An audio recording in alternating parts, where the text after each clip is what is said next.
শহর থেকে গ্রাম থেকে বাংলাদেশের যে কোনো জায়গা থেকে দেশের বাইরে থেকে যে যেখান থেকে ভিডিওটি দেখছেন সবাইকে আসসালামু আলাইকুম।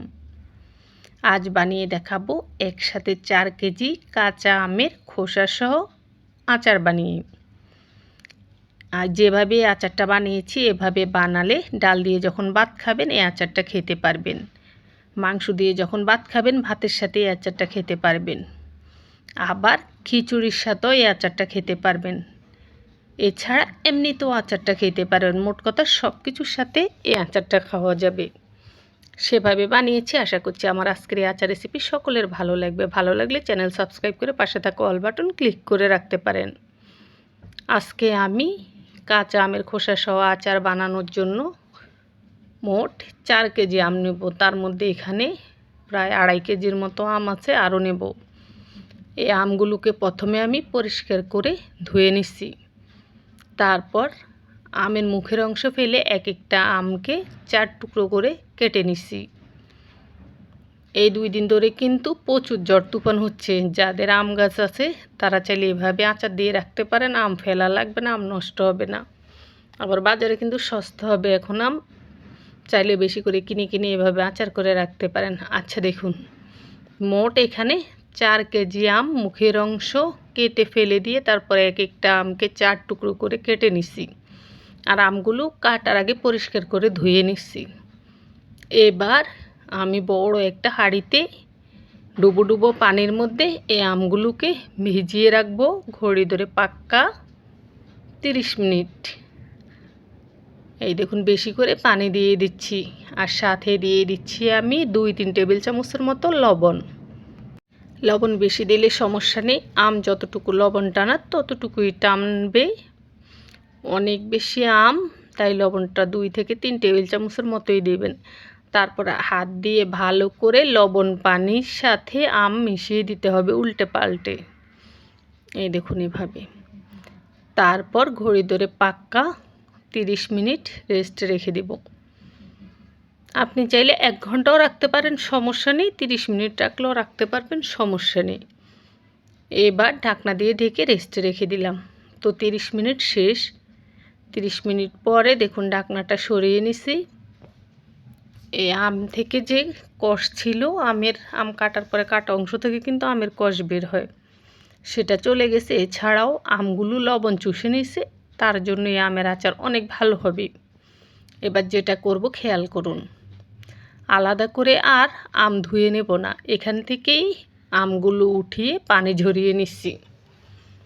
এবার চলুন আচার বানিয়ে দেখাচ্ছি। আমি খুব অল্প তেলে আচার বানাবো, কারণ এটা ভাতের সাথে খাবো। এখানে অতিরিক্ত তেল ব্যবহার করলে খেতে গেলে তত একটা ভালো লাগবে না। তো আমি এই 4 কেজি আমের আচার করার জন্য এখানে 250 গ্রাম সরিষার তেল নিয়ে নিচ্ছি। তেলটা খুব ভালো করে গরম করে মশলা দিবেন। আমি গরম হওয়ার আগেই তেজপাতাটা দিয়ে দিচ্ছি। আচ্ছা যাক, সব মশলাই দিয়ে দিচ্ছি এখানে মাঝখান থেকে ছিঁড়ে 4টি তেজপাতা দিয়ে দিচ্ছি, দারচিনি 4 টুকরো, তারপর তেজপাতা দারচিনি এই যে কয়েক সেকেন্ড একটু ভেজে নিচ্ছি। দিয়ে দিচ্ছি আমি এখানে 1/2 কাপ রসুন বাটা, 1/2 কাপ আদা বাটা। এখানে ডিপ ফ্রিজ থেকে নামিয়ে আমি ভেঙে নিচ্ছি, শক্ত অবস্থায় আছে আদা রসুন।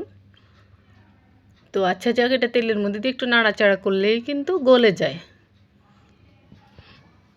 এই দেখুন আমার আদা রসুন আগে থেকে নামিয়ে রাখতে মনে ছিল না, তো এখানে চাকাটাই দিয়ে দিলাম। তারপর আদা রসুন 3-4 মিনিটের মতো চুলার মিডিয়াম আছে এই তেলের মধ্যে ভেজে নিচ্ছি। নেওয়ার পরে আমি এখানে পুরো 4 কেজি আম একসাথে দিয়ে দিচ্ছি প্রায় 3 চামচের মতো লবণ। লবণটা পরে টেস্ট করে লাগলে দেওয়া যাবে, না লাগলে নাই, যেহেতু লবণ পানিতে ভিজিয়ে রেখেছি আর লাগবে না মনে হয়।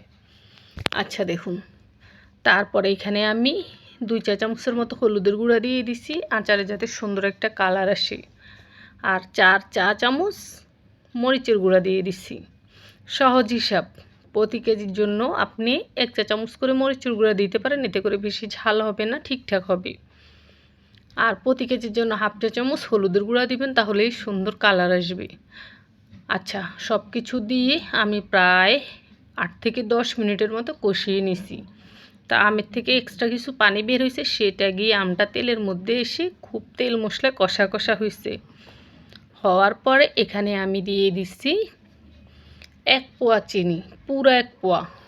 মেজারমেন্ট কাপে 1 কাপ 250 গ্রামের কাপে মোট কথা 250 গ্রাম চিনি দিছি। তেল যতটা এখানে চিনি ততটা দিছি। এর চেয়ে বেশি দেবো না, কারণ এটা ডালের সাথে, মাংসের সাথে, খিচুড়ির সাথে খাবো। এখানে বেশি মিষ্টি দিলে ভালো লাগবে না। চিনিটা দেওয়ার পরও 2-3 মিনিট কষিয়ে নিছি। চিনিটা কিন্তু গলে পানি ছাড়ছে। ঠিক এ পর্যায়ে দিয়ে দিচ্ছি আমি এখানে 2 চায়ের চামচ জিরা। তাওয়ায় জিরা ভেজে তারপর পাটায় পিষে গুঁড়ো করে নিছি, সেই ভাজা জিরাটা দিছি। আর এখানে আমি দিয়ে দিছি 2 টেবিল চামচ পাঁচফোড়নের গুঁড়ো। পাঁচফোড়নও তাওয়ায় ভেজে, মানে তেলের মধ্যে ভাজা যাবে না, এমনি ভেজে তারপর পাটায় পিষে গুঁড়ো করে নিছি আধো ভাঙা সেটা। তো পাঁচফোড়ন আর জিরাটা দেওয়ার পরে আমি আবারও এগুলোকে অনবরত নাড়াচাড়া করে শুধু কষাচ্ছি। এই পর্যায়ে দেখলাম লবণটা ঠিক আছে কিনা, দেখলাম যে মিষ্টি যে দিছি তার ব্যালেন্সটাও ঠিক আছে, লবণটা একেবারে ঠিকঠাক, আর কিছুই লাগবে না। তো এবার যেটা করতে হবে, চুলার আঁচ মিডিয়ামে রেখে, এ পর্যায়ে কিন্তু চিনির পানিটা অনেক টেনে গেছে, মানে পাতিলের তলায় লেগে যাবে আমি এইরকম, মানে দেখতে মনে হয় অনেক ঝোল আছে, আসলে কিন্তু মাখা মাখা, পাতিলের তলায় লেগে যাবে এইরকম থাকে, আর আমটা পুরোপুরি সেদ্ধ হয়ে গেছে। তো এই পর্যায়ে চুলার আঁচ বাড়িয়ে দিয়ে বা মিডিয়ামে রাখতে পারেন, অনবরত নেড়ে নেড়ে, আর নাড়বেন কীভাবে, নিচ থেকে খুন্তিটা দিয়ে আলতো করে করে নেড়ে নেড়ে আচারটাকে প্রায় 7-8 মিনিটের মতো আরও করেছি। এরই মধ্যে দেখুন, যখন এই ঝোলটা দেখা যায়, ঝোলটা আপনি উঠালেই দেখবেন যে এটা আম সত্তরার জন্য আম যেরকম গলায় সেরকম আর কি গলানো আম। তো এ পর্যায়ে আচারটা আর রান্না করতে হবে না, আচার হয়ে গেছে। এবার আমি আপনাদেরকে একটু পরিবেশন করে দেখাই। দেখুন আচারটা দেখতে কেমন হয়েছে। আচারটা দেখতে যেমন খেতেও এমন। অনেকে ডাল রান্না করলে ডালের সাথে আচার দিতে পছন্দ করে, সেটা দিতে পারবেন। আবার ডাল দিয়ে ভাত খাওয়ার সময় এই আচারটা খেতে পারবেন, মাংস দিয়ে ভাত খাওয়ার সময় এই আচারটা খেতে পারবেন, খিচুড়ি দিয়ে ভাত খাওয়ার সময় এই আচারটা খেতে পারবেন। কেউ কেউ ছোটো মাছ রান্না করলে আচার দিতে পছন্দ করে, এই আচারটা দিতে পারবেন। এই আচারটা এমনিতেও খেতে পারবেন। মোট কথা আপনি যত রকম কাজে ব্যবহার করতে পারেন এই আচারটা করতে পারবেন।